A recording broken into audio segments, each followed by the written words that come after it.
Welcome to the Wisdom and Wilderness Podcast. Real men, real life, real faith. The newest podcast for men with your host, Mitch London.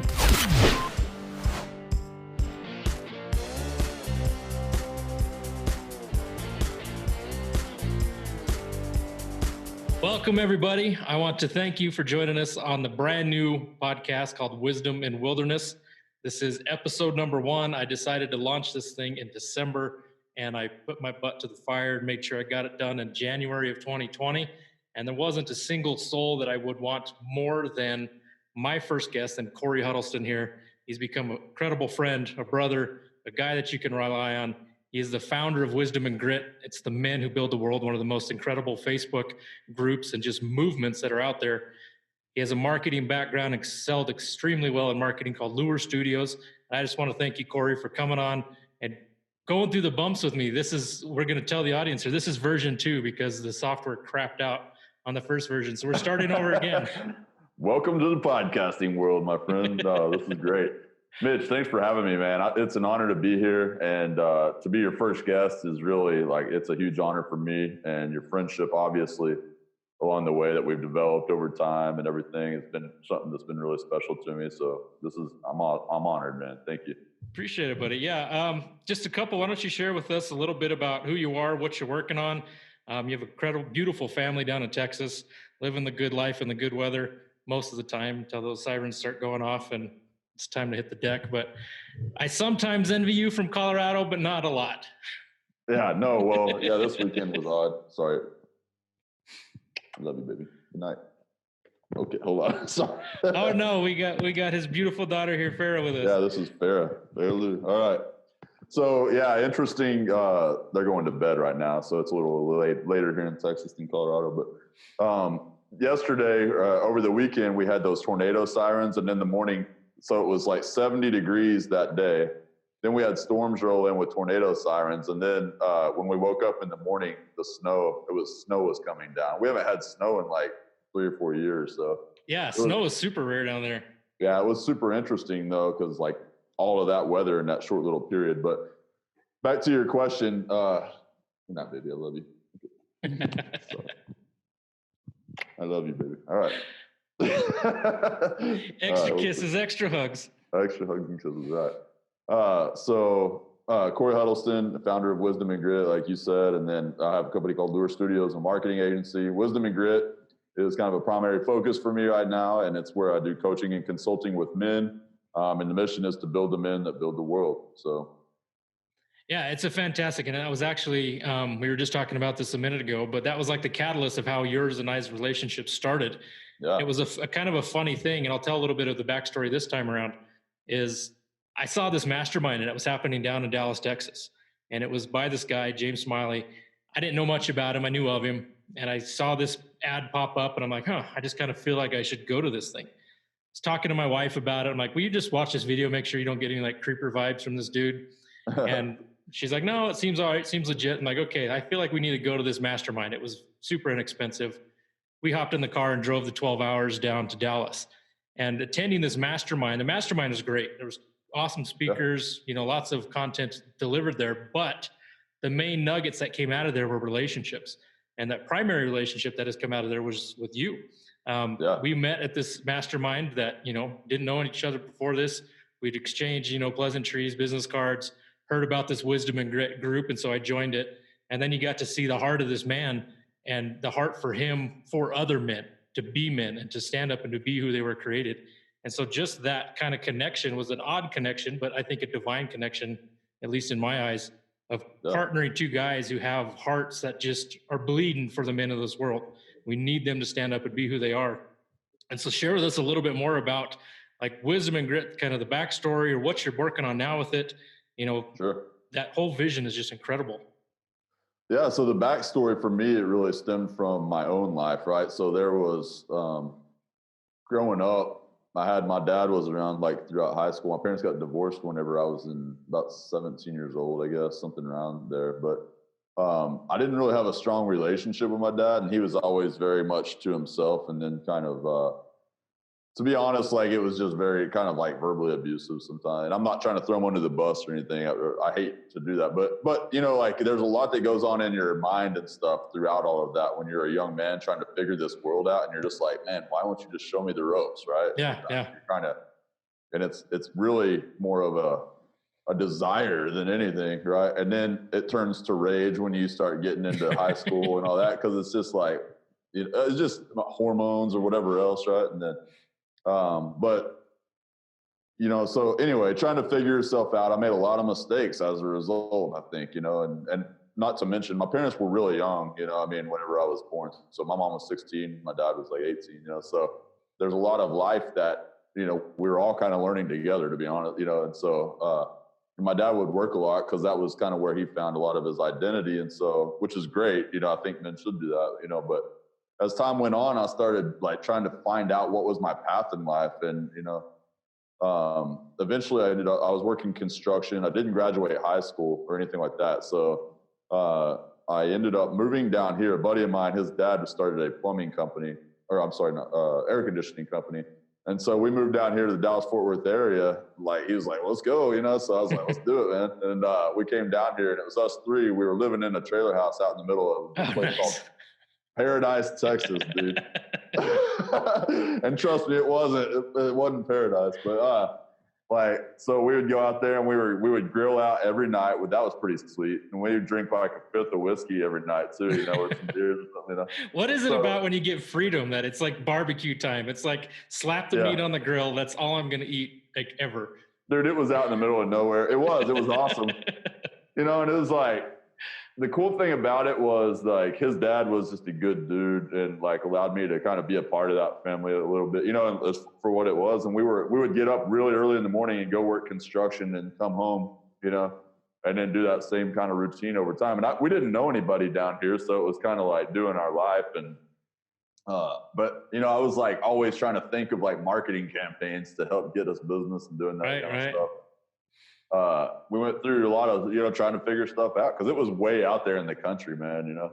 Anyway, long story short, we kind of like, you know, I started working for this place called Purina Mills, and I was working there 5 at night till 5 in the morning, dude, 6 to 7 days a week. And, you know, just like throughout this whole thing. And the interesting thing about that though was like I was working like 80 hours plus a week, you know, and the kind of guys that were working there, I mean, we were all like pretty thrown off. I mean, like drinking beer all the time and partying, and like it was just that life, you know. And those were the only guys that I knew, right? So, because again, I'm from Amarillo, and my mom starts praying for me all the time. She's like, hoping I have like some godly man somewhere, right? And because I wasn't a Christian by any means, and oddly enough, she told me this story just this weekend, so it was kind of interesting. But she was like, I started praying for you, and like literally within a week, you called me and told me about this guy named Michael Murphy, who, and I forgot to mention this on the last call, so I'm glad we started talking about this now. But he is the most unlikely dude ever. I mean, like, he's the kind of guy that if he walked into a room, like he would get butterflies in his stomach, and he was super shy and like all this kind of stuff. But for whatever reason, like he just was like glued to me, you know. Now he was the mechanic guy at Purina Mills, and so I was down there packing cattle feed and horse feed and stuff. And he'd come down, and he was this Christian guy, super sweet guy, man. And at the time, he had not been a Christian like super long himself, but he gave his life to Christ probably a few months before. And he was telling me, he's like, man, I gave away all my like my records and all this, because he gave away like, but they were like doors and stuff like that, you know. So he just felt like he had to, Pink Floyd, all that. And I was like, well, dang, give them to me, man. I was like, you know, because I love that, you know.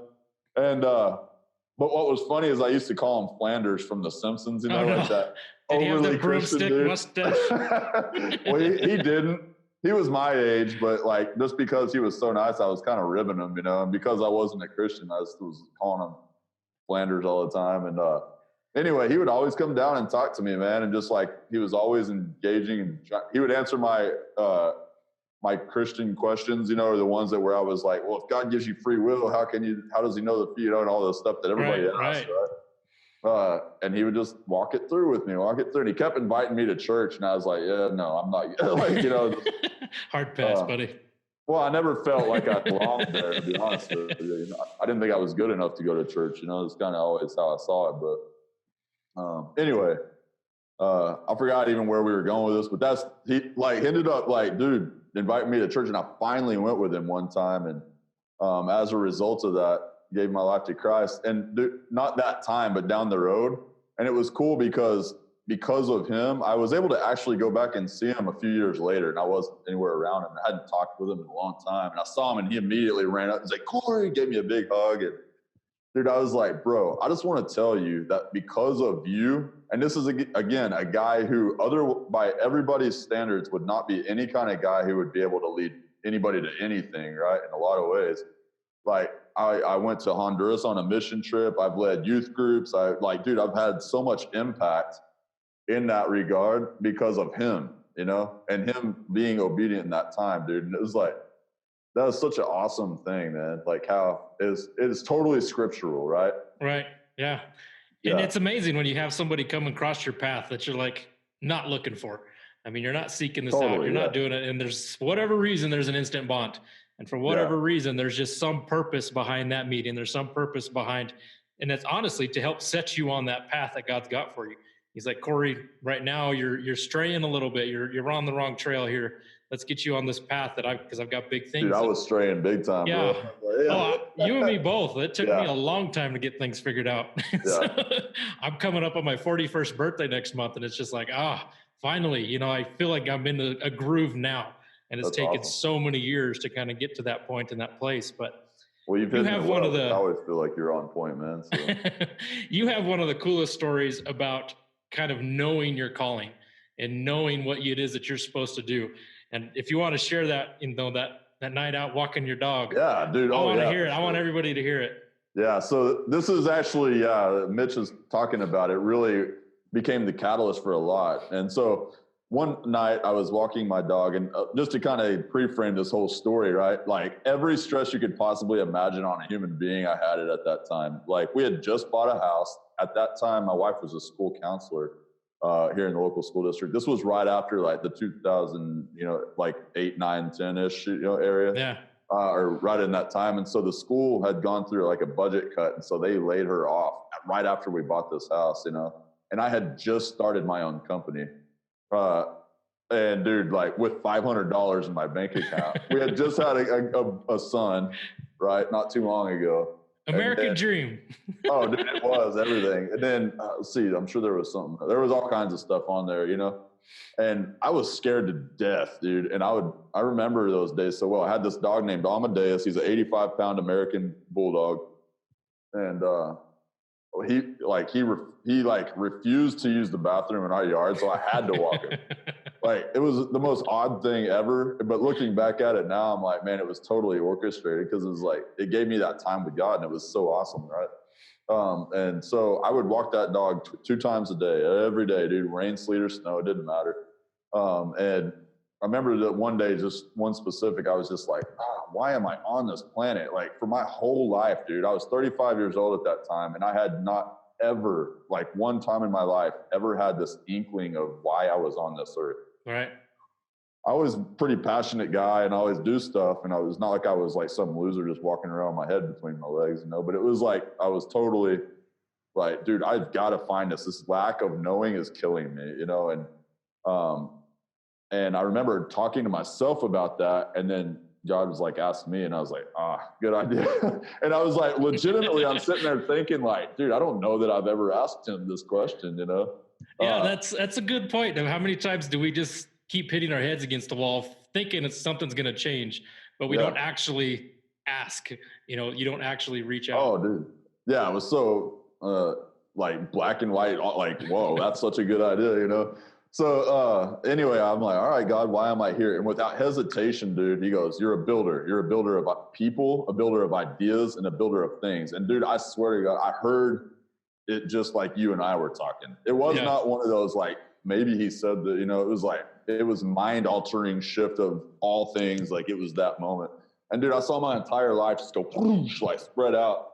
Everything that had happened to me in my whole life and everything that ever mattered to me was me building people, building ideas, or building something tangible with my hands. And it was like, dude, in that moment, I saw myself as this 3D image and red on this side and blue on this side and me in the middle. And it came colliding together. It was like, bam, dude, and my eyes lit up. my shoulders went back, and I was like, dude, for the first time in my life, I knew exactly why I was put on this planet. No, I mean, there was no like, dude, that's kind of cool. It was like, boom, dude. It just changed. Everything changed. And it became my guiding principle for everything. Like, so dude, I don't touch something if I'm not building into people, building into ideas, or like taking somebody's ideas and helping them build that, or building things with my hands. Otherwise it's a no, right? Yeah. And so it was funny because even with Wisdom and Grit, like that was years later. I mean, I've had that name for a while, and really that calling I felt for men, but I didn't understand how it was all different, right? And all that. And so I'm sitting there and I'm like, how am I different? You know, like, because you start getting into like, how do you separate, you know, from the competition and all this. And then I was like, oh, dude, I'm building the men that build the world, like, because I'm a builder by nature. So I'm just really helping to unleash guys that are like me right in that. And so that was where that whole thing became the vision for moving forward, right? So yeah, and anyway, early on in our conversations, one of the things that I like pegged you as is like, Cory, in my estimation, is like the general. He's the guy who's going to help orchestrate and help you realize that potential and help you realize those giftings and help you realize what army it is that you have that you're serving at that time, and help position pieces around. And so it's such, you know, there's leaders of leaders. I mean, there's leaders of men, but then there's people who lead the leaders. And that's always been where you sit, and that kind of position and anointing that I've seen on your life is really taking those people who are high achieving, have that mission focus. I mean, there's a term that I use a lot because the men's space now, I mean, men are getting trashed all over the place. You can't open up a social media post. You can't open up the news without somebody saying something bad about men. And for a lot of guys, men are a market. Yeah. But for you and I and a lot of other men that I know, men are a mission. It's like a mandate. It's like when we can get the men to stand up and be men, then that ripple effect changes everything. It changes homes, it changes marriages, it changes relationships with kids, churches, communities. Everything is affected when a guy is standing up, doing what he is called to do, and being who God has called him to be. And, you know, a huge part of my journey stemmed from us meeting at that mastermind, coming together. You're like, hey, I'm doing this thing called the Builder Syndicate. I'm like, I'm in. Like, you know, it didn't take much convincing. Like, and so I was like, okay, how much? You know, you can't give that much on a bank card. My bank will flag it as fraudulent. So let me go through PayPal. I was like, I couldn't hand you my money fast enough. But it was like a catalyst moment of helping me with my clarity and watching you serve and help all these other men. I mean, you got your hands in everything down there in Texas. I mean, you know everybody. Like that 9 degrees of separation with Kevin Bacon, I think, is like 4 degrees with Cory Huddleston. You can get to everybody quicker through Cory than you can through Kevin Bacon. And so it's just been amazing to watch you kind of make that shift. You know, you had your mentors, you had people that have spoken into your life, but then that light bulb moment came where it's like, no, I'm that dude who's supposed to speak into other guys' lives. And I think when you get that clarity and that purpose and that drive, like it fills you up. And so many guys, and we've talked about this before, but their passion is sucking the life out of them. Their purpose is sucking the life out of them because it's not a true purpose. It's not a true mission. It's something that you might be really good at, but that doesn't mean it's going to be your purpose for life. And so the men that you work with now, I don't know if there's any stories or cool things that you want to share, but it's so neat watching you work with these guys and help them build their missions. And watching you so into you were a huge part of that. I mean, like just to like how quick you adapt to things, man. And to really, you've helped me grow honestly in a lot of areas too. Cause like, dude, the faith that you have as we were like kind of planning out your strategies and stuff and kind of going through that. And you're like, dude, don't worry about that. Like, I'll get it figured. Like God always shows me, like you just were 100% certain about it. And I was like, that's freaking awesome. And pretty much everything we ever talked about, there was no hesitation. Like by our call every week, you are always on there with, okay, so we got that covered. And not to mention God showed up big time because here was how it happened. I'm like, are you kidding me? Like, you remember, like, cause we were talking about getting your licenses and stuff for those things. And then you're like calling me up being like, dude, so I met this guy and he knows the guy over here and he can get me all this stuff. And before long you had your licenses in an area.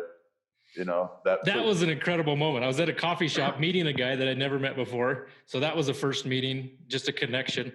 And this gentleman over here is just in a coffee shop. He's like, hey, I'm sorry, I'm eavesdropping. I don't mean to eavesdrop, but I have the solution to the problem that you're sitting here trying to figure out. And I was like, well, thank you, Lord. Yeah. That was incredible. I needed that. But what was so crazy about it is you literally were just saying that the other day. You were like, dude, God opens all those doors. I'm not even worried about it, you know? And it was just like, that's such a crucial thing. Like, dude, I know this other guy, like, he's a good friend of mine. His name's Tommy Snyder. He's written songs for Charlie Daniels Band and a bunch of other people too. He's like he's just this dynamic, almost like prodigy of a man, right? I mean, everything he does, he's just freaking excels at. And, it was funny because like when you talk with him, like he started out early in the Army or something like that. And he kind of moved his way up really quick through the ranks. He ended up getting into the Pentagon to work for like one of the highest of the high in the Pentagon. He got like the top level security clearance that like the president has, you know, to go over there. And then he got invited to go work in the White House. And then like he was going to get, he had gotten the invitation to go to, what is that? Military school that everybody, my brain's going blank on. The MIT one? My brain's, sorry, I just slipped me. I shouldn't break it. But anyway, so he ended up like, cause he was writing songs and then Charlie Daniels like wanted him to come write for him. So he went and started writing songs for Charlie Daniels. He just had this really interesting life. And I was like, dude, what is it? Like, how is all this happening? And he goes, dude, really? And he goes, this doesn't sound crazy, but he goes, whenever God speaks, I listen and I do it. Yeah. And that was it. Like, and he doesn't go out and prepare or anything. I mean, he's smart. He's got some things, but overwhelmingly, he just, you know, I think like what you're doing too by taking men out into the wilderness and a lot of that stuff is so crucial on multiple points. But when it comes to that and then shutting up and letting God speak to you and hearing like, dude, like I heard when I was a builder, right? Yes. That when you hear like that, and not to say that everybody that goes there is going to have that moment, but it teaches you how to be in that space, right?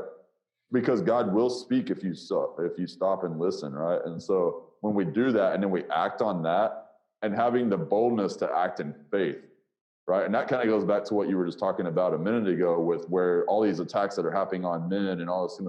When people tell me that, it makes me angry at men for listening because it ain't like, look, dude, at the end of the day, man, naggy people are going to do what naggy people do, right? They're not going to complain about that. They're going to complain about something else, or they're going to do this. And so you're not going to ever stop it. So what's the alternative? Just stop listening, dude. It doesn't matter. If you know that some people are doing that kind of thing, then they're going to do that. So men, in my opinion, and really a mission for me inside of all of this is really, and I know you too, but it's like helping guys to recognize who they are and their identity, right? But then also, like, dude, go get the bruises, get punched in the face, get knocked to the ground, you know, like understand who you are at your best and at your worst, and then fill in the gaps, dude, and work really hard to freaking close that, you know? Yeah, in life. Absolutely. And it's nobody else's duty. All they are, primarily, probably what they are is a prompting to freaking help identify that to you so that you can stop being such a wussy and stop paying attention to what everybody else is saying about what you should be as a man. Even men out there going like, well, men need to stop being so this and that. And it's like, dude, grow a pair, bro. You know, I mean, like, it's just not cool. You know, I mean, and so when you realize our role as men is to go out and build and dominate and to make things awesome, right? And to protect and provide, right? And to be leaders in our community and all that, then you stop worrying about what the small minds are thinking and saying and doing, and you start coming into alignment with who God's created you to be and partnering side by side with other men who are doing that in their own realm, and you're equipping each other because we can't do this alone, right? Oh, absolutely. That idea of a silo man or somebody who builds anything on their own, and this is where I was thinking about this because I was going to do it. When Obama started rolling that whole thing about you didn't build that, it made me want to punch him in the mouth. But I'll tell you, like, dude, as time's gone on, there is a bit of wisdom to that to some degree, right? Because I've thought about this whole thing of like generationally, anybody that really says, oh, I did this by myself and nobody gave me anything. It's like, dude, first of all, you live in the United States of America. So I can at least think of since the 1700s, the mid 1700s, like a few hundred men who have gave everything so that you can have just the environment to be able to build this on your own or whatever. You know what I'm saying? So not in the capacity Obama was talking about it, but dude, we legitimately owe it to the people that are older than us to respect them and honor them. Not only the ones that live today, but the ones who have existed before us. Right. Right. And I believe that's a mark of wisdom, and that's a mark of being mature, right? And all this. And if you're not in that realm, then you're not mature. Like, that's just how black and white I have to put it, you know? So, yeah, I mean, even wisdom, the term, I think I've seen it the best is the wisdom means it's the correct application of knowledge. And so we live in a day when there's more information available than ever before, and there's people that are dumber than they've ever been. And it's amazing that they can't apply knowledge. The correct application of knowledge is where wisdom comes from. And a buddy of mine and I were talking, and we were praying over our city, and we were just going through, and the idea of like gambling and hedging your bets are like the best odds we started talking about. And it was in context of receiving revelation. God tells us not to lean on our own understanding, but to seek him, ask him, he will give us revelation. And so when you mention having faith, and so on our journey, there was a lot of times I'm like, the Lord called me to do this, so he's going to make a way. Just that's the way it is, because he called me to do it. My faith was that God placed me on the path that was very illuminated. It wasn't guessing I was on the right path. My faith was not a wondering if I'm doing the right thing. My faith was God called me to do this, so he is going to make it happen. I just have to walk down this path. I chose to run down the path as fast as I could. Some people take a stroll. But that faith is knowing and hearing from the Lord. So hearing what God is telling you, that revelation it's not a guess. It's like, this is what to do. He's told me what to do. What we do is so often in society, and I think where men get hung up, is we try to play the odds. Like, this seems the most probable outcome for me, so I'm going to try and do this. Well, that's gambling. It's like guessing with your decision and guessing with knowledge and guessing with like your future. It's like, I'm hoping this is going to work. The odds look this way, but how many times is what we see in the natural end up being totally wrong? Like, it's deception is just everywhere. And so taking that moment to seek that revelation, to seek those answers, like you on your dog walk, getting quiet time, getting time to actually walk it out, ask those questions, wait for the answers. Sometimes you got to press in and you got to keep asking until you get that answer. But isn't that better of having a sure answer from the creator of everything than, well, a 60-40, it looks like my odds are better over here. I just see so many men tripping over this of trying to find the best possible solution instead of going to the creator and say, Lord, where do you see it? Is there a third option I'm not seeing? I got A and B in front of me. Do you have a C? Is there a D? Is there an E? Is there an F? Where is it that you have me going? And seeking out that revelation takes away so much stress, takes away so much of the guessing and the anxiety and the worry and all that other garbage that goes along with it. I just see so many men stuck in this, and kind of for my own call, maybe I'll share my vision of what God gave me, but so many men are stuck in passivity. They're like paralyzed. They just can't get out of their own way. They can't function because, like you said, they've forgotten who they are. They've forgotten that identity. When you don't know who you are, there's no way in the world you can know what your purpose is. And so it's just like this chain reaction. So I just chase my tail looking for something I'm good at. A dog might be really fast and he can chase his tail really fast. Doesn't mean that's what he's supposed to be doing in his life. And so how is identity, once you've figured out that identity, how has that piece really shifted everything in your life? So we talk about real men, real life, and real faith. How has identity changed your marriage, changed your role with your kids? You do amazing things, not only with your own kids, but with neighborhood kids. Like, you are dedicated to make sure that anybody you come across has an example of what a man is. But it goes back to the true north, bro. Like, that's the thing.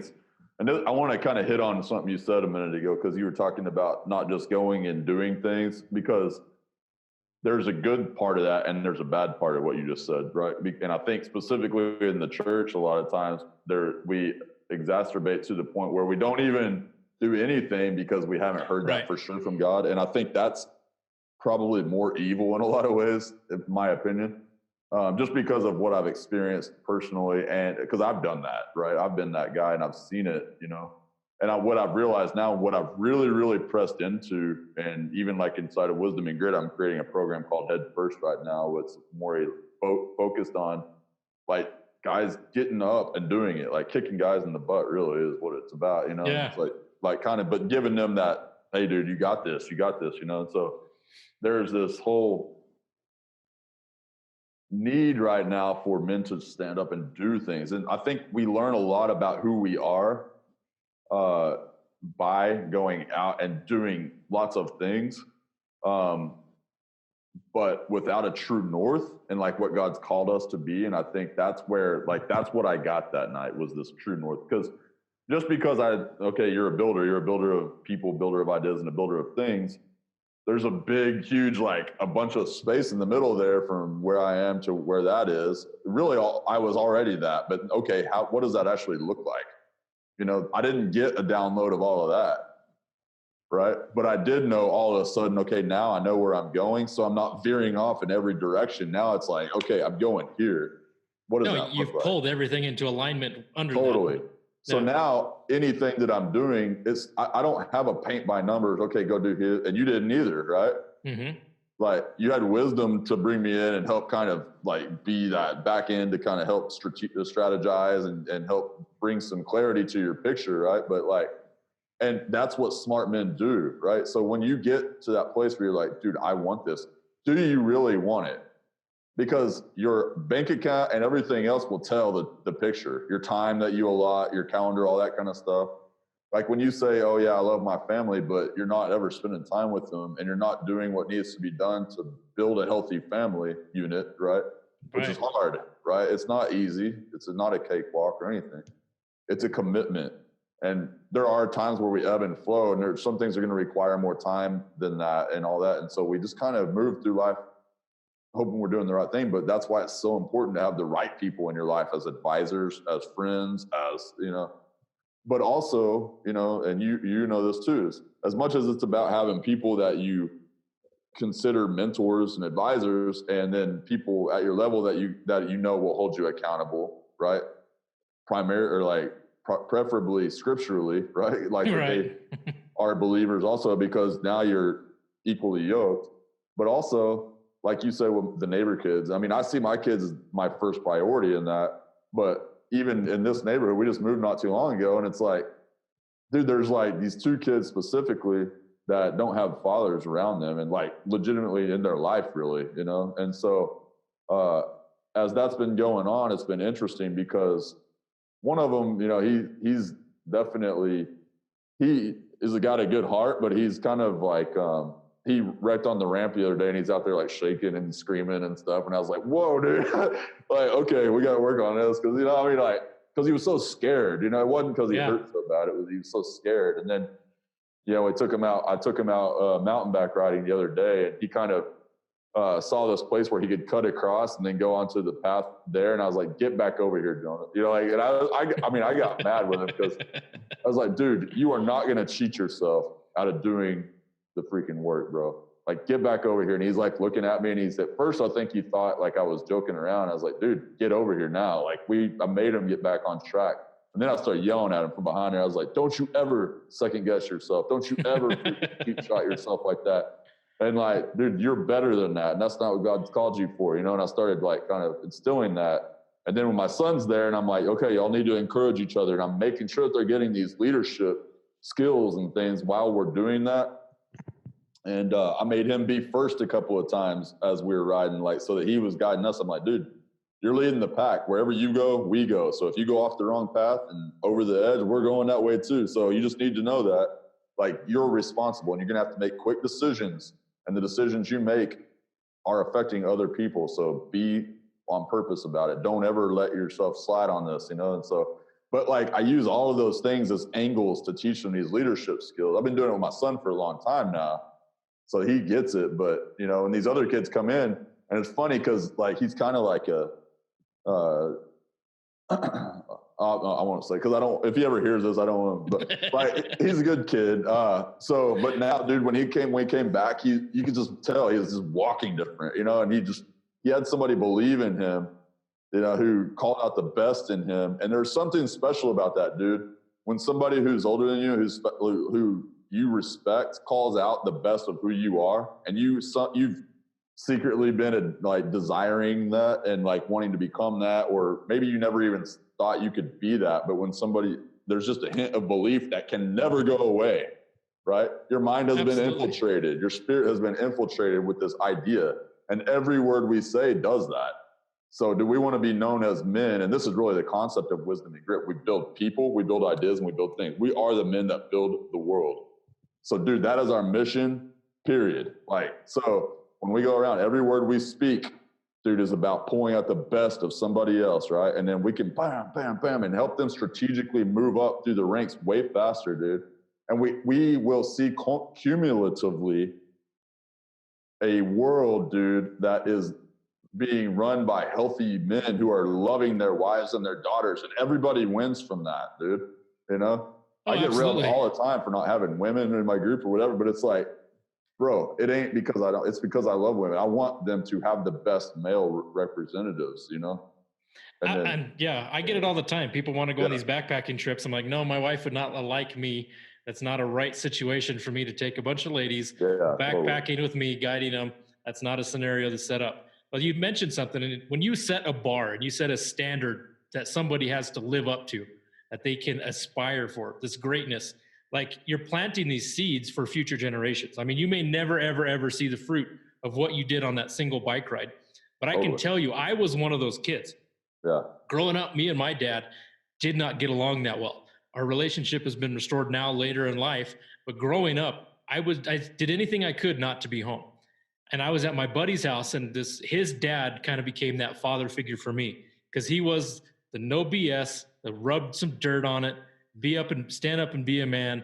Let me show you how to tear apart a Chevy 350. I mean, we were rebuilding cars.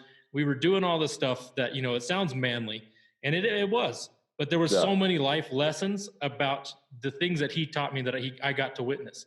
And so those seeds that were planted way back in those days, when some smackhead kid in Albuquerque, New Mexico, just was avoiding being home, like that's where these things got planted into my heart. And then they just sat there and they grow and grow. And then you kind of watch, now we go back and you look and you're like, hindsight, I can see all these decisions. There was pivotal moments because I learned certain things from people who took the time to frankly just give a damn and like care about you. Yeah. And there's not enough men currently doing that. There's a lot of guys who I think have forgotten that is part of their job as a male. And my belief, and I know it's the same as yours, is when you can get the man right, everything else falls into place.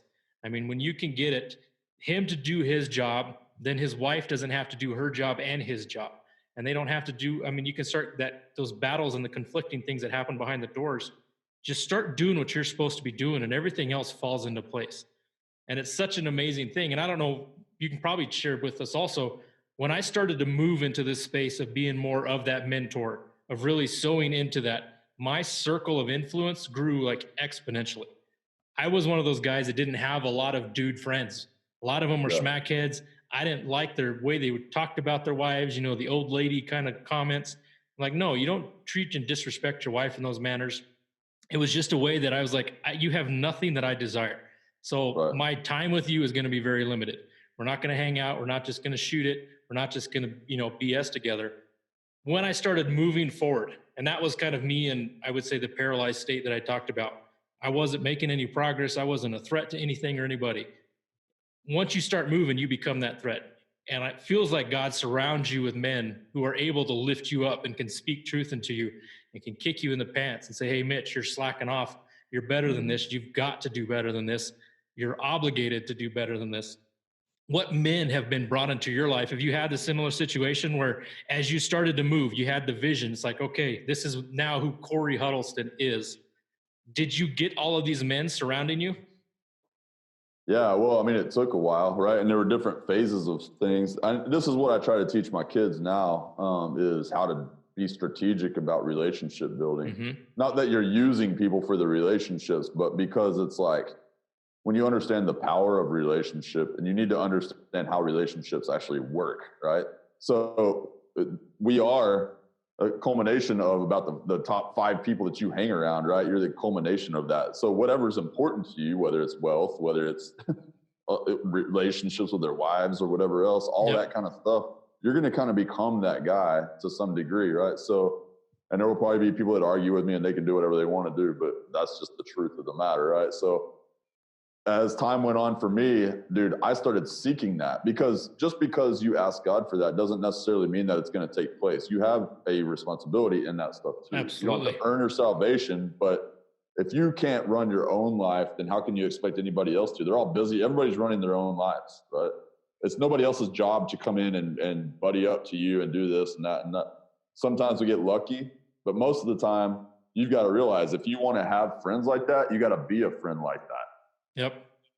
Right. That's so crucial. And when I started to realize that, and I was like, okay, and I started going out, and dude, I've put countless hours into becoming impactful. I would say too, by the way, for anybody listening, if that's something that sounds desirable to you, first of all, start volunteering, like in something that matters to you, whether it be at your church. I mean, I started out at my church, I was leading the backstage crew and that kind of stuff. And then I started leading the youth group. And then, over time, I've volunteered for all kinds of stuff, mission trips, all this kind of stuff. But dude, probably the greatest relationships I've ever had have come from that, right? Oh, that's a principle. If you have a need, sow a seed. If you need mentors, go mentor. If you need relationships, go be that friend. I was mentioning earlier that my buddy, he moved to a new state, moved to a new church, and he was looking around for the old dudes. Where's the old wise guys who, mentor everybody? He's like, I'm the old guy. I've got to mentor the young dudes. And it was this big shift in his brain. It's like, okay, I have to approach everything differently now. I can't just receive. I can't just be looking to take from people. I have to give. I have to sow, and it moves you to a different standard of living when you are the one now sowing into other people. Like, it checks you. And what you just said needs to happen across the board. Like, whether it's in business or anything else, it's this whole thing of I think not only do we have a certain degree of ability innately in us, right? But also, how many times are we sitting there? It kind of makes me sick to my stomach when I meet guys who are like, you meet them and they're, oh yeah, I'm at this Bible study today, and I'm at this Bible study tomorrow, and I'm at this Bible study the next, It's like, dude, you told me you're at one more Bible study, I'm going to kick you square in the pants. Like, get out and go do something, and it's not that you got to earn your salvation, but it's like, you're just like, it's gross. It's stagnation. It's, and from my perspective to men, it's unacceptable, right? Is so anti-man to do that. Even it's biblically. It's not anti-man to learn, but if you spend time strategically building your relationships, like with you, my buddy Eric has been such a huge impact in my life, man. Chad Hennings, he played for the Dallas Cowboys. He started Wingman Ministries. Dude, that was one of those instances where I started volunteering. I'd go there and I was like, whoa, this was like the pot of gold at the end of the rainbow for old dudes, right? I mean, like, you go in there and you're like, this is where all the old wise guys are at. I mean, it was awesome. Like, I go in there and I remember sitting there thinking, I'm like, what in the world, dude? I've never seen this many guys ever, so I started going to it, and a couple of months in, I go up to there's like a table with Chad and a couple other dudes that were running the thing, right? And I'm like, all right, cool. So how do I volunteer? How do I help you guys out? And one of the guys, he's like, oh, don't worry about it, man. Just show up. We got it handled. And I was like, screw that, So the next weekend that they had it or whatever, because it would fall on every other week. And I showed up like really early, and I just stood up at the front by the door and I started shaking everybody's. I saw like, my initial thing was like, dude, nobody's up here welcoming anybody. Right. So I was like, that's what I'm going to do. So they didn't tell me to do it. Nobody asked me or nothing. I showed up early and I just started shaking hands and saying, welcome to Wingman. I'm Cory. Welcome to Wingman. I'm Cory. And before long, like, I got an email from Chad and he's like, hey dude, come to our leadership meeting dinner thing. And I'm like, well, okay, cool. It was like, so I go to that. Before long, dude, I'm like on the main thing. Like, I built out Wingman TV. So we started recording all the episodes. I built that YouTube channel to over 1 million views on that deal. And then, like, not only that, but we started integrating and figuring out how to get younger guys in there. I was building out the taglines and all of this stuff around that, and now we got multiple locations across the country, and like, just, it's cool, how that all grew out. But having a guy like that in your life can open a lot of doors, man. You know what I'm saying? Not to say that was why ever, because I love Chad. Is like, he is one of the most stand-up men, dude. Like, I mean, to have guys like that, it's like with you in your heart, like, that's specifically what I go for in anybody, is their heart and their mind. Like, if their heart's not right and their mind is like full of dog crap, then it's like, I don't even want to be around them, you know? Yeah. And it's funny because I'm not a sports guy at all. Like, I didn't even know who Chad was for the first year that I knew him. I literally didn't. I just thought he was some big white dude, right? And so, like, he comes over one time for he's teaching this deal, and he brings out this bag, and it had all of his old Dallas Cowboys stuff in it because he was, you know, he played for the Dallas Cowboys in the day. And he puts on this tiny guy, the guy that I asked for, like, hey, do y'all need me to volunteer? And he's like, no, don't worry about it. But anyway, he's like a smaller guy. They were all like airline pilots for the Air Force and the Navy and all this. Nice. Fighter jets and stuff. But like, he starts putting on the pads and the helmet and all the Chad stuff because he was a lineman, are just like swallowing this guy, you know. And I'm like, oh my gosh, this dude was a football player. I didn't even know, you know. And anyway, and I think that really was appealing to him too, because I didn't care about that. Like, in fact, I could care less. I do not like sports at all. I don't watch them or whatever. I'll play it if it's with the buddies, just so I can go out and get exercise and be outdoors, you know? Right. But anyway, I guess to answer your question, it's like, man, like, when you start understanding the type of men you want to be around, start figuring out how you can help them without anything in return, and just be around them. Be there to help serve, figure out what their mission is and help them build it. And then you can begin to take part in it. They're going to see you as a trusted person. Because guys like Chad and even Eric, my buddy Eric, dude, I'm telling you, that guy saved my life in a lot of ways, man. Like, and funny thing is, even that $500 was a gift from him, because he knew I was transitioning. He just felt led by the Lord. He's like, hey, where you at? And I was at Starbucks working, and he goes, I'm going to come by. And he came, and I had been kicking around the idea of starting Lure Studios at the time, and he came by and he goes, hey, dude, I just wanted to give you this for helping me, because he had asked me for some strategy stuff about starting his company. This was years ago. And he gave me a $500 check. And I was like, dude, are you kidding me? So I went and I opened a business bank account that day and all of this. And I started that company that day. I didn't hesitate, nothing. And so here I am today, 8 years later, whatever, you know. So Eric is I've only talked with him a few times, but everything I know about Eric, he is just an incredible guy, incredible heart. I love him, man. Like, I think like my life would be so empty in a lot of ways without that dude, you know? Yeah. And having those guys is like incredible to have in your life. Those people that can have your back no matter what. And that's part of that. Like, I feel like the real life section of what we are doing with this podcast. I mean, as men, we live a life. And I mean, sometimes social media is so full of crap of everybody's and their successes and their wins and all this garbage. It's like real life. What is it to get down and dirty? I look at you on your Facebook, and you're out serving the homeless. You're taking your faith. You're not doing this for any kind of a credit. You're not doing this. You're doing this as a teaching lesson for your son. And you're doing this to serve your community and serve your fellow man. And so it's like just inspiring to know that there are men, real men, who are taking real life and applying their faith to their real life. Faith is not something that's just for church. It's not something just for the Bible studies. 100%. It's to go out there and serve those who are needy. And so when I hear stories about you going out and you filling up your backpack and you got bottles of waters and McDonald's burgers and you're just out loving on dudes. Right. Like, and I know I haven't seen it with you, but I know that like the things in their eyes, the people come to life when somebody just gives a damn. When somebody's like, hey, you are valuable, you are important, regardless of what you feel right now, see that in yourself. And I haven't gone with you on any of these. You live in Dallas, I'm in Colorado, but I know you're speaking life to these men. I know that there's words of encouragement, and I know that they get the firmest handshake that they've had in years when they meet you. And that's an important thing, that these guys, to get that moment of dignity, to get that moment of, hey, this dude just gave me another standard that I can lift myself up to, that I can believe. He just set that for me on this one day when he's out with his son, handing out bottles of waters and McDonald's, Big Macs or whatever it is. But it's just... Well, dude, and that was the point. Like, it was never about the food per se. That was just a way, like, to go out there and give them something they needed immediate. But, like, it was always about speaking life over them, you know, praying with them if they wanted to. Like, some of those people don't want to, oddly enough, right? But it's like, but you go up to them and you're like, hey, man, what's going on? And you just find out about them, compliment something about them, which there's always something to compliment, man. I mean, some really special people that live out there like that, and it's unfortunate, and even if it's not that, if it's like with these kids, and I love working with kids, but it's like, You can only do so much as one man. That's why wisdom and grit and, you know, things like wisdom and wilderness and all these things, like I want to invest in as much of those things as I can. Because to me, it's never been the Cory Huddleston show, dude. You know, it's always been about unleashing the guys who will, right? And then like giving them the steps that they can, that I've somehow figured out, that are not perfect by any measure, right?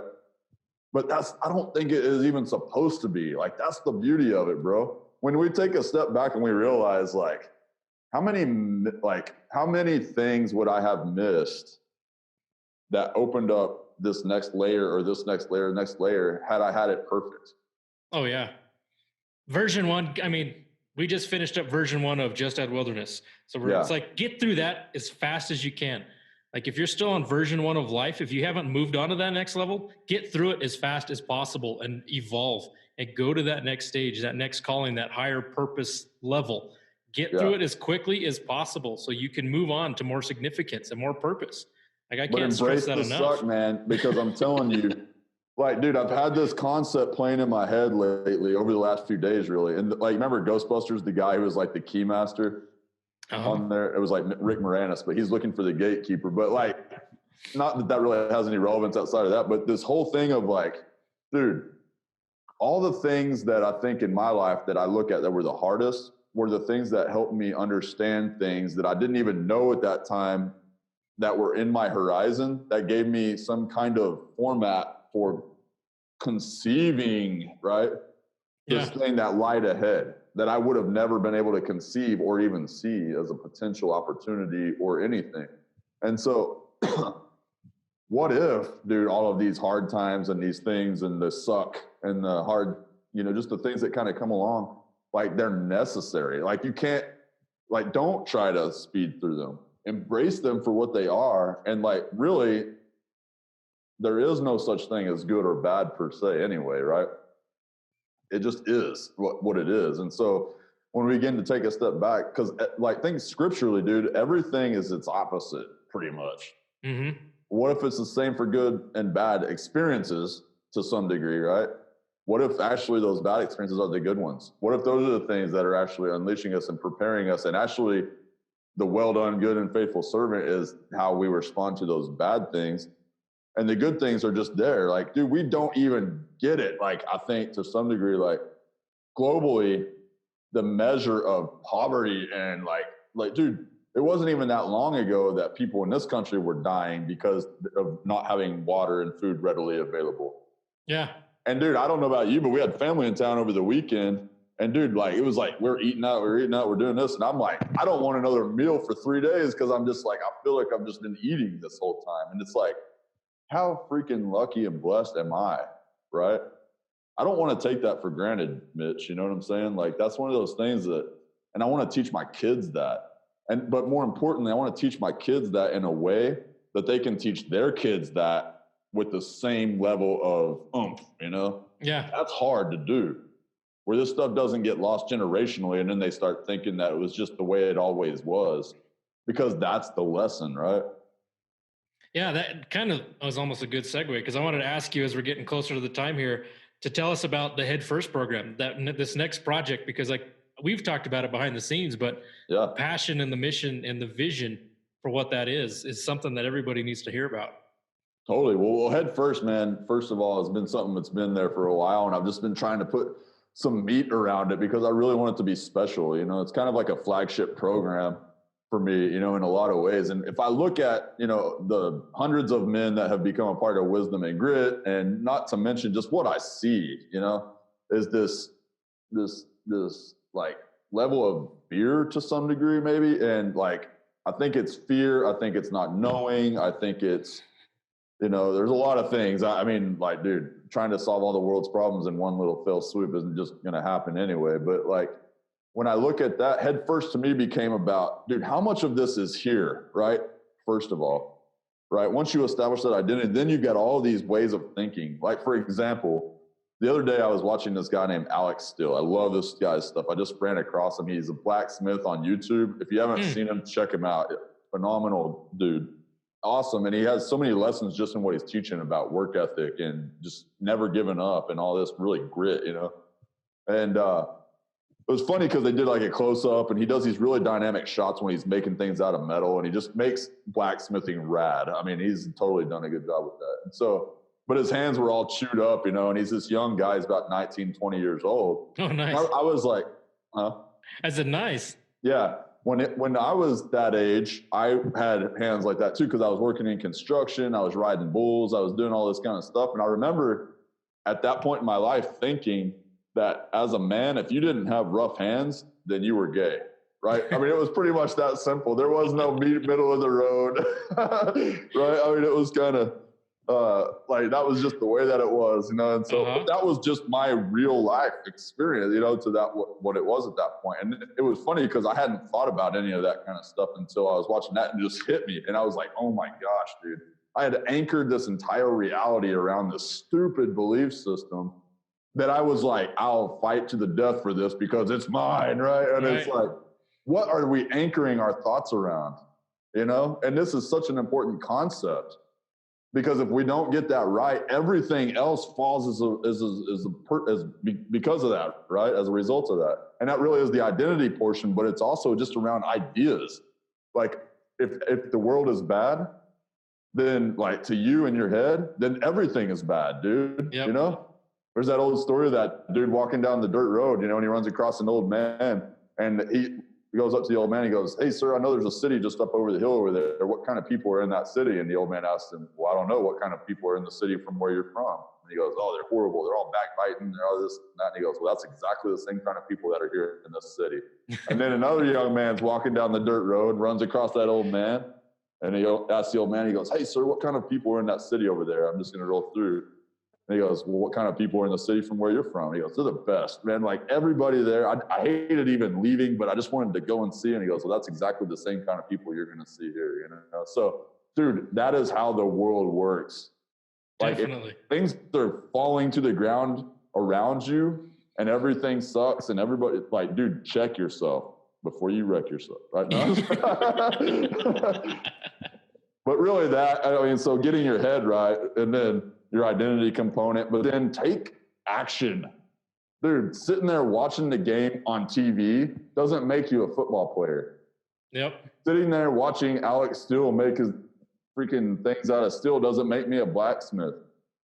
You know, like watching, what is that movie with the dude with the blue face, you know what I'm saying? Patriot? No, it wasn't. You know what I'm talking about. Oh, Braveheart. Braveheart. Watching Braveheart doesn't make you a warrior.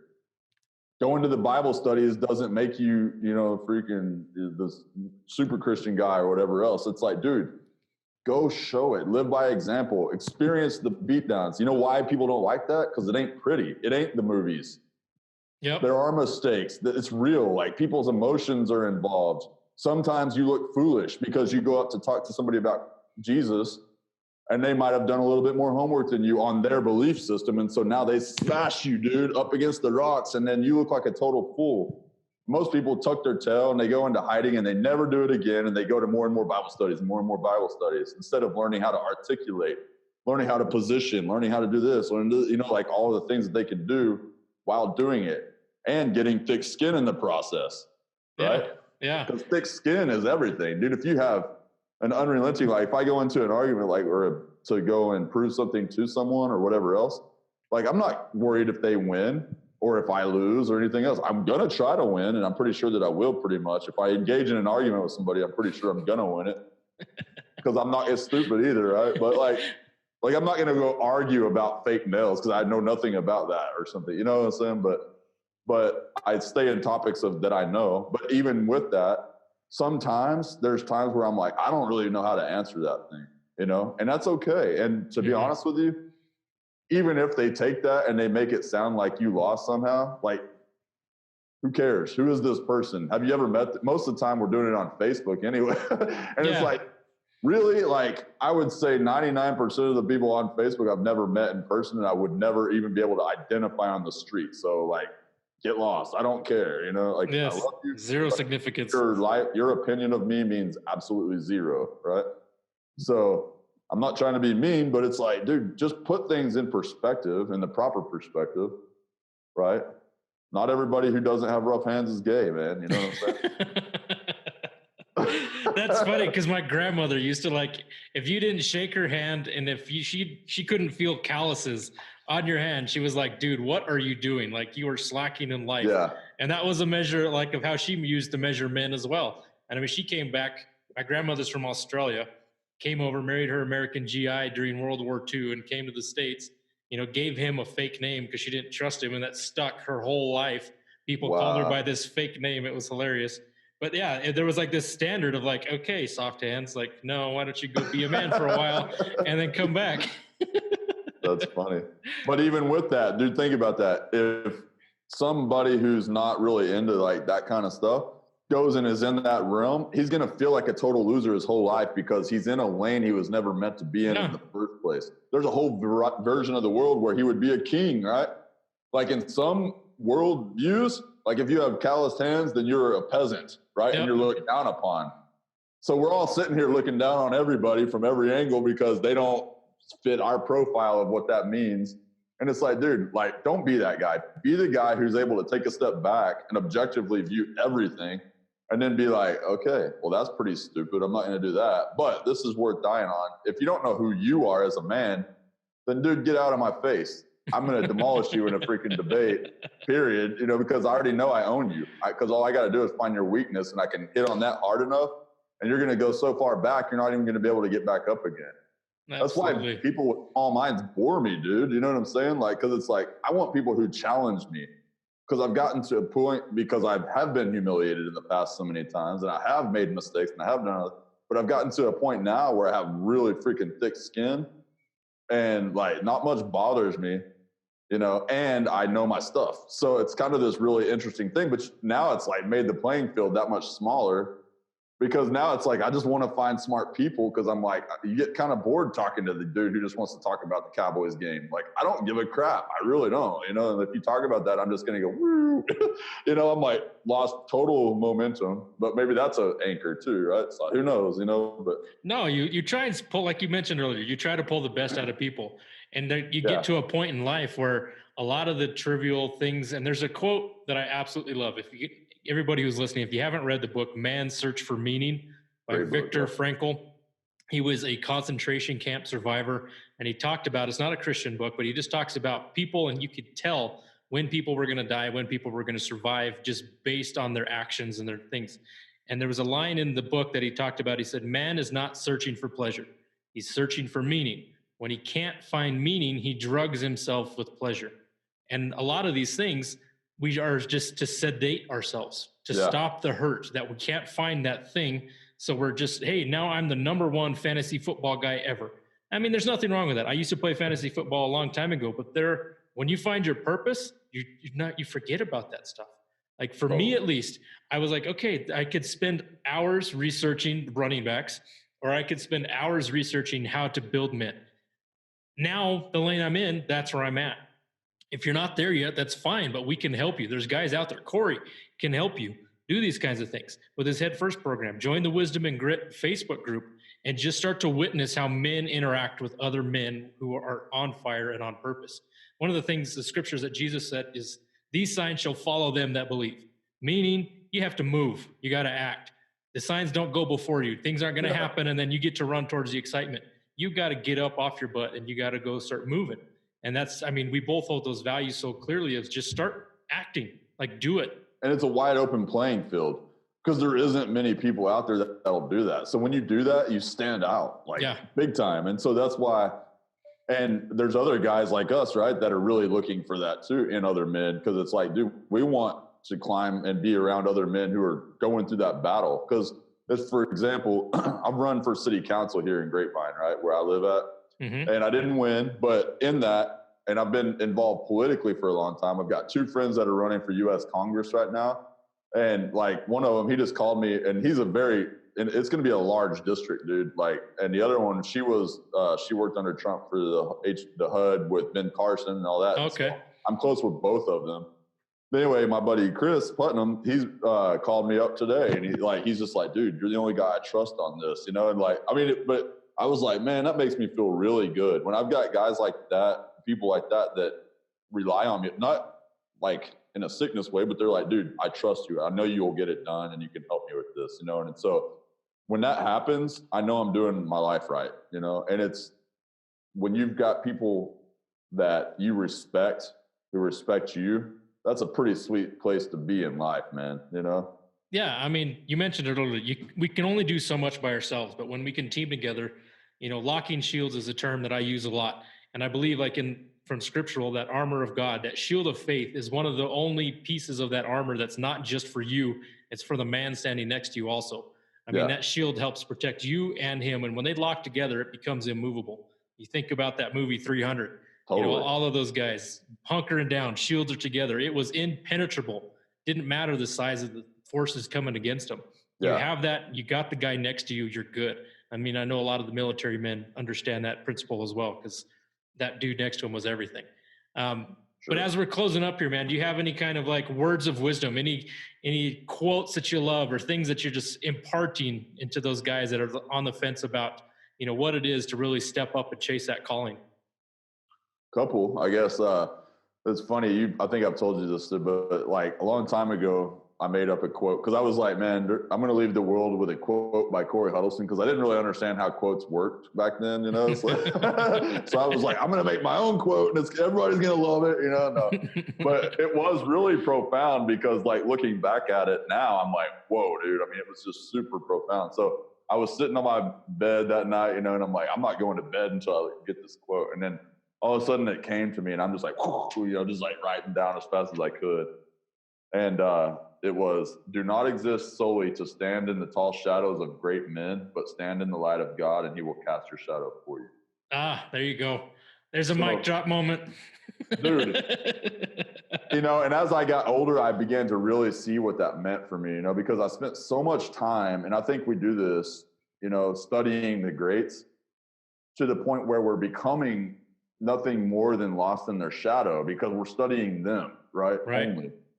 But the reality is that God has created us with our own uniqueness. And so and we keep and there's nothing wrong with that, by the way, like going and studying greats. I do it every night nearly. I'll watch a documentary, read a book, or something about some historical figure, because I just love it. I love learning about what was going on in their mind when they were enduring things that we could only barely fathom, right? Right. But at the same time, and even especially in business, and as I've built wisdom and grit or anything, it's like, man, I don't want to just do what everybody else is doing all the time.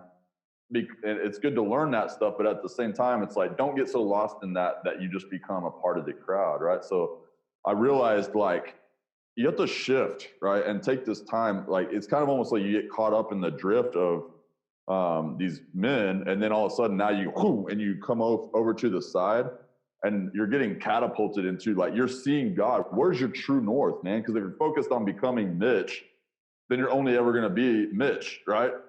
But if you study under Mitch, and then you realize, like, you'll know when that time is, that it's time to kind of move off to the side and, like, okay, Mitch, thank you so much. Now I'm going to be this for other people, but I'm also, and you realize God has always been the one that we're trying to, like, be around. He's our true north, man. Yeah, right? Absolutely.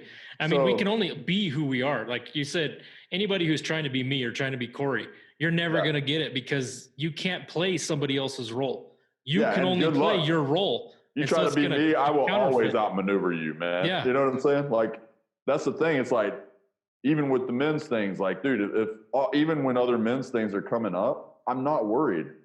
Because, dude, like, nobody has my level of personal experience, right? And nobody has your level of personal experience or whatever else. So there's always going to be these unique things that make you you. And when you try to be me, you're robbing yourself and those other people of that. When I try to be you, it would be the same thing, right? So it's like, dude, and it's taken me a long time to really get comfortable with that concept, because it's like putting yourself out there in a way. And it's like, especially if you have like, I've struggled with self-doubt and, like, stuff like that in the past, and, like, but it's one of those things God's been setting me free from in a lot of ways. Cause it's like, like, why would I, and it's like, you learn to embrace this stuff, and you realize how much of a ruse the enemy has over you for what your future holds. And then you realize it was likely because of the power of your testimony, dude, what it will be at the end of your life. And then you use that as momentum. It's like, dude, you get my way, I'm going to plow. your butt. You understand me? Like, don't even think that, for a second. So you got to start learning how to deal with the spiritual components and all that. The second one is by Mark Twain, but he said, whenever I find myself on the side of the majority, it's time to pause and reflect. Yes. Right? That is my absolute favorite quote, Oh, man. And It's been a big driver for me in a lot of ways because, like, dude, pause, rewind that, listen to it again. Yeah. So, but dude, and then just as far as wisdom overall, man, it's like, go out and get super curious about the world. And this is, I think Christians struggle with this, right? Because it's like, oh, we need to be at our church and we need to do this. And like, we have to, God created this world, dude. God created this world, right? It's our world, man. You know what I'm saying? Like, go out and take dominion over it. Yeah. Right. So, not to say become a part of it. Like, this is our world. Go explore it. Go lead it. Go start companies and be fruitful and multiply and take dominion, dude. Like, go out and do all of that and stop with the holy huddles, man. Stop going to freaking Bible study after Bible study after Bible study. Like, go freaking exhibit what it is. Like, go, if you want to go feed the homeless thing, like we just did that thing, dude, I paid $100 for a bunch of cheeseburgers and maybe $20 for some drinks. Called up a few friends and said, hey, let's go. I even had some strangers show up from Facebook.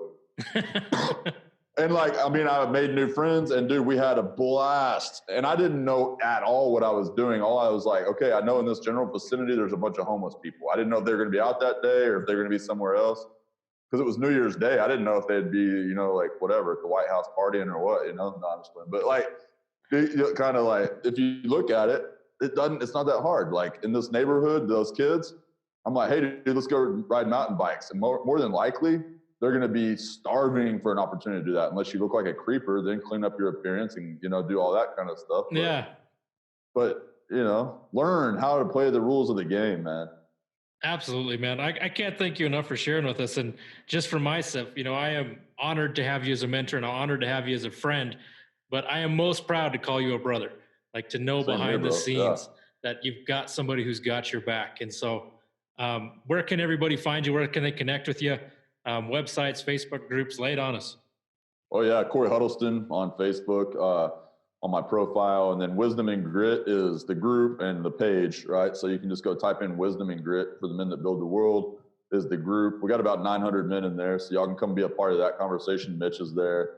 We got tons of great men in there, actually. And then wisdomandgrit.com, which it's ugly right now, guys. Like I've kind of put it on the back burner because I was doing some stuff, but you can go there anyway. And that's where things are at. We got the YouTube channel, Wisdom and Grit, Instagram, Wisdom and Grit. That's all spelled out, obviously, but Cory has some amazing swag. I've got a hat, a t-shirt, and even a knife. And Cory doesn't do anything unless it's the best. I mean, they're high quality. You're not going to get the cheapy knockoff crap. It's going to look good. It's going to fit good. I mean, that knife is sweet. That thing, dude, I'm telling you, man. I love that thing. Yeah, that is very nice. That's the only pocket knife I've carried for years, like, is that model of a knife. And but you're right. I mean, why do anything if you're not? But dude, this is so much more about the movement, right? I want men to be excited about what we're doing because it is exciting. And it is a call, like 100%, like the same with what you're doing. We are the men that build the world, dude. If you embrace that, and you can still be that while you're in wisdom and wilderness and going on all, like, dude, we are not competing. Like, we are like working together whenever, like we've even talked about doing events together. So it's one of those things that, like, it's not one or the other. It's or either or. It's like, dude, be a man, rise up and take hold of this mission. Because I'm telling you, it's exciting, and the world is starving for it. So absolutely. And they have no clue. Like, if men would just rise up and not even rise up, if they would just recognize who they already are and step into it, like, we would see almost instantaneous change culturally. Not to mention what would be sown for generations that we will never even have the blessing to see, Absolutely. I mean, just stop doubting what's already there. I think that's the biggest hindrance in the world is just, if you can't believe in you, nobody else is going to believe in you. I mean, and it's just a fact. Nobody is going to follow you if you cannot believe in yourself. And yeah, you can do it scared, but that doesn't mean that you don't have confidence in what you believe. But if you can't at least identify who you are and know who you are, men won't follow you. They can see through that. They can sniff it out. And I mean, I know you and I you can identify things in people like at a drop of a hat. Once you get that clarity, once you have that dialed down in your own life, you identify it in people so quickly, and you can see the greatness, and then you can call it out, and you can speak it to them. You can set that bar, that standard, and drive them towards that goal, but they have to be willing to do that. Yeah, that's the big kicker, man, is that commitment. Like if somebody tells you they're going to do something, like if you're on a workout program and it calls for all of these things and you're like, well, I'm going to do all this except for that because I don't like this. You're the one that has to go look yourself in the mirror, right, at night. I'm not the guy who's going to stand there and just be like, oh, it's okay, let it go. And it's like, dude, no, like you're like, because it ain't about that moment, right? It's about moving beyond that and recognizing, dude, this is about the man that you are and the man that you say that you are and the man that you're going to one day die and other people are going to say that you are. So if you don't live with integrity, if you don't live with like the character that it takes to actually be a man worth remembering, then don't expect to be remembered, so. Amen. Amen, man. Well, thank you. First episode, brand new podcast. I mean, down in the books. Dude. You're going to kill it. And so I'm super honored to have you here. We'll be posting this all over the place. And I'm very thankful, man, for you to join me. I couldn't have asked for a better first person.